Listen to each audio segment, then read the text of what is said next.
Salutations les puissants rockers! Aujourd'hui, les lois non écrites du studio. Let's go mon homme.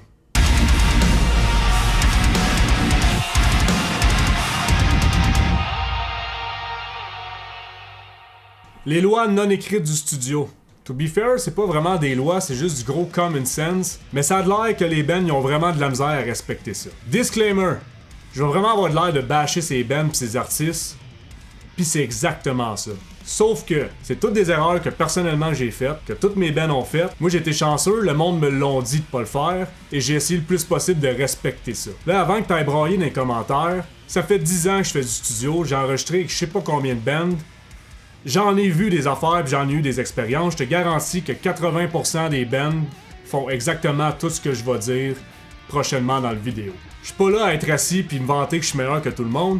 Je fais juste un topo de si tout le monde respecte ça, ça va vraiment être plus cool pour tout le monde et vraiment plus efficace pis la qualité de tout va probablement upgrader si tout le monde suit ces points-là. Fait que, let's go. Arrive à l'heure. Chris. Je sais pas pourquoi c'est autant compliqué pour le monde dans n'importe quelle situation que la vie va t'apporter de simplement arriver à l'heure. Pas 1 heure en avance, pis pas 1 heure en retard. Fait que là, je vais t'expliquer pourquoi c'est autant un big deal quand t'arrives en retard. Moi, je te dis d'arriver chez nous à 10h. À 9h, je suis devant mon ordi en train de monter session puis plugger les fils pour qu'à 10h, t'arrives avec ton instrument puis qu'on se plug puis qu'on start. Personnellement, cette heure-là, je la charge pas. Je trouve que c'est juste un bon service que j'offre à mon client.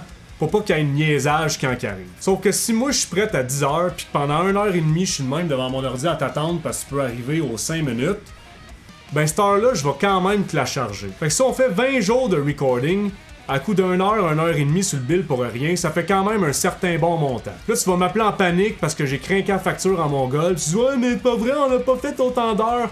Ben je les charge pareil les esti d'heures que j'étais chez nous à rien chier à cause de toi. Fait que arrive à l'heure. Loi numéro 2.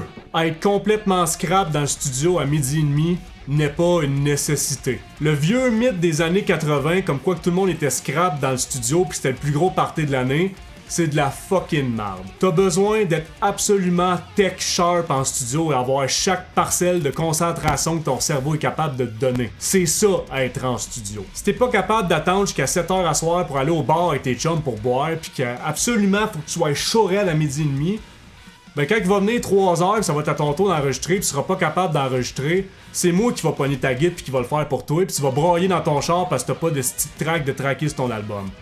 Lâche l'alcool pis la crise de drogue. T'as feras après le recording. Merci. Loi numéro 3.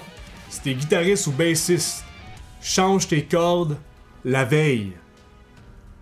La veille de l'enregistrement. Pourquoi? Déjà que t'es 1 heure en retard, t'arrives en studio, tu me dis « Hey man, faut que je change mes cordes. » Puis là, ça te prend 1 heure à changer tes crises de cordes parce que tu me parles de ta vie au complet en même temps. Fait que là, on vient de perdre 2 heures. Pour ceux qui savent pas encore, quand tes cordes sont brand new pis qui sont pas étirées, ça désaccorde à chaque coup de pic. Fait que quand on va commencer à enregistrer, ça va désaccorder à chaque fois que m'a pesé record. Fait que là, on va passer 2 heures à tuner ta guitare à tous les 4 estis de secondes. Fait que là, on vient de perdre 1 heure parce que t'es en retard, 1 heure parce que tu changes tes cordes, puis 2 heures à bretter. Sur 8 heures, on vient de perdre la moitié du recording. Le reste de la journée, on va tellement être pressé qu'on va tout botcher tes tracks, tu vas m'appeler en pleurant comme quoi que tes guides sont pas têtes. Si t'es vocaliste, puis t'as 45 minutes de char pour aller en studio, échauffe-toi dans ton char. C'est probablement là que t'as appris à screamer, anyway. Si tu vas au studio en métro, échauffe-toi pas dans le métro, j'ai déjà essayé, ils ont appelé la police, puis whatever là. Ce que ça fait, c'est quand t'arrives chez nous, t'es déjà warm-up. Fait qu'on peut starter direct. Ce qui gosse quand le monde sont pas échauffés, c'est que probablement les 30 premières secondes de tune que t'as faites, il était pas échauffé le dos. Fait que là, t'arrives à la fin, pis là, le gars dit « Ah, mais je peux faire vraiment mieux que ça. » Fait que là, faut tout te recommence le début. Fait que si t'arrives déjà échauffé, on vient probablement de sauver 2 heures dans la journée de gossage encore. 2 heures qu'on peut se concentrer sur des affaires beaucoup plus importantes que de re-recorder ce qu'on a fait au début. Loi numéro 4. Apprends tes propres esti de tunes. Je sais pas combien de fois que c'est arrivé que j'ai des musiciens dans mon studio qui me disent « Ah, on a fait cette tune-là v'là genre 1 an et demi. On la pratique plus ben. Moi, ça fait genre 6 mois que j'ai pas joué de bass, fait que j'étais un peu rouillé. Why the fuck que tu bookes un studio quand tu connais même pas tes propres hosties de tunes et que tu pratiques pas ton instrument? C'est complètement useless. Ça transforme une job de 1h30 en 14 heures parce que tu connais pas tes tracks. Un cauchemar. Puis ça arrive terriblement souvent, by the way. Puis ça va m'amener à mon prochain point. Si tu veux éviter le niaisage de même, puis être vraiment pro quand tu arrives en studio, tu devrais taber toutes tes tunes sur Guitar Pro. En tabant ta tune sur Guitar Pro, y a aucune manière que tu peux pas être sûr de qu'est-ce que tu fais parce que tu l'as tabé sur Guitar Pro. Fait que si moi, moindrement, j'ai une question de quelle note qu'elle est là, je peux aller le voir sur Guitar Pro en 4 secondes puis on vient de sauver ben du temps de gossage. Si t'es plus avancé, the best, c'est de faire une pré-production. Une pré-production, c'est juste un démo de ta tune qui aide à donner une bonne idée de ce que c'est ta tune en général. Moi, ça me fait sauver du temps en esti de malade, puis tout le monde sait exactement où est-ce que la chanson s'enligne. Fait que si quelqu'un dit « Hey, finalement, c'est pas ce riff-là qui va là », tu checkes la pré-prod puis tu dis « Oui, c'est ce riff-là qui va là ».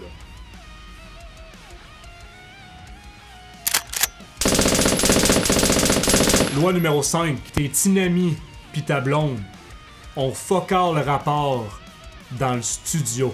Moi, y'a rien qui me gosse plus que quand le monde y amène leurs 15 amis qui sont sa grosse brosse en train de crier comme des bonobos dans le background pendant que t'es en train d'essayer de te concentrer à enregistrer quelque chose. Y'a rien qui gosse plus qu'une blonde qui s'assoit dans le couch, qui a aucune envie d'être là, pis qui fait juste chialer qu'elle a chaud, qu'elle a soif, qu'elle a faim, pis qu'elle veut donc crisser son camp du studio. T'apportes rien de bon dans le projet. Le pire là-dedans, c'est quand le gars il te regarde pis dit « Man, on l'a-tu bientôt fini, man? Là, ma blonde elle a comme mal à la tête. » Ben je m'en calisse de ta blonde, on va finir ce qu'on a à finir, puis la prochaine fois elle restera chez eux. Les seules personnes d'extra qui devraient être dans le studio, c'est ceux qui sont dans le team du band, qui est ton manager, ton producer, ton photographe, ton cinéaste, qui vient en studio faire ce qu'ils ont à faire.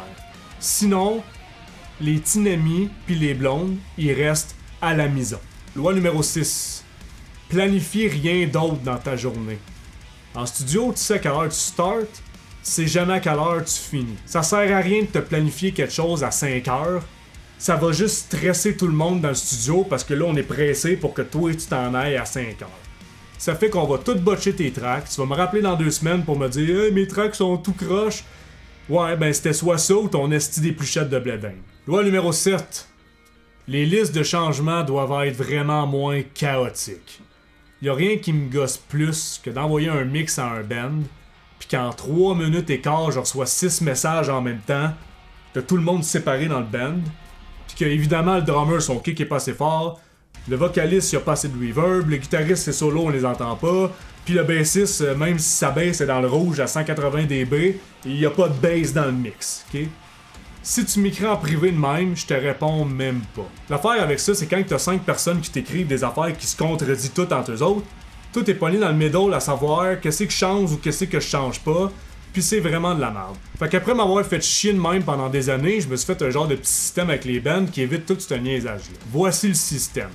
Tu downloads la track dans ton ordinateur. Tu écoutes la tune pendant 3-4 jours dans tous les systèmes possibles à ta disposition. Après 3-4 jours, tu fais un FaceTime avec ton band, puis tu parles de tout ça en band. Fait que faut que tout le monde soit d'accord sur chaque point que tu mets sur la liste. Après ça, tu fais une liste claire et précise, pas sur une napkin à la main que tu m'envoies avec une photo de ton sel, pas lisable, que je suis de même à tous 4 secondes pour voir qu'est-ce qui a changé dans le mix, ok? Un beau texte écrit à l'ordi, claire et précise, avec des time frames. Au final de tout ça, guys, c'est pas parce que t'as fait ces erreurs-là dans le studio que t'es plus mon ami pis je vais te kicker dans la gorge la prochaine fois que je te vois dans la rue. C'est pas tant un big deal. Ça fait 10 ans que je fais ça, fait que j'ai appris à dealer avec puis accepter que ça fait partie de la job. Mais c'est quand même bon d'en parler. Ce que je trouve poche, c'est que les bands dépensent quand même une somme importante de cash là-dessus, pis qu'ils prennent pas ça that much au sérieux. Tu sais, dropper 10 000 sur un album pis que tu pointes en studio chaud raide à toi et fois, je comprends pas trop la logique en arrière de ça. Si t'es vraiment sérieux dans le processus pis que tout torche, moi je vais être willing de mettre beaucoup plus d'efforts sur ton projet pis te mettre des heures potentiellement pas payées pour que ça soit vraiment fucking top notch. Si tu gosses en studio, qu'il y a rien qui avance pis que tout est du niaisage, j'y mettrai pas ces heures-là pis je vais probablement te charger le triple la prochaine fois que tu veux me réengager. Si t'es vraiment pro, je vais probablement te faire des deals de mon gars parce que je sais que c'est vraiment nice de travailler avec toi. puis qu'à chaque fois qu'on travaille ensemble, le résultat il est vraiment solide. Fait que sur ça, guys, on share le vidéo, on spread le message pour être sûr que tout le monde fasse le meilleur rock possible et travaille dans un environnement nice et smooth. Thanks.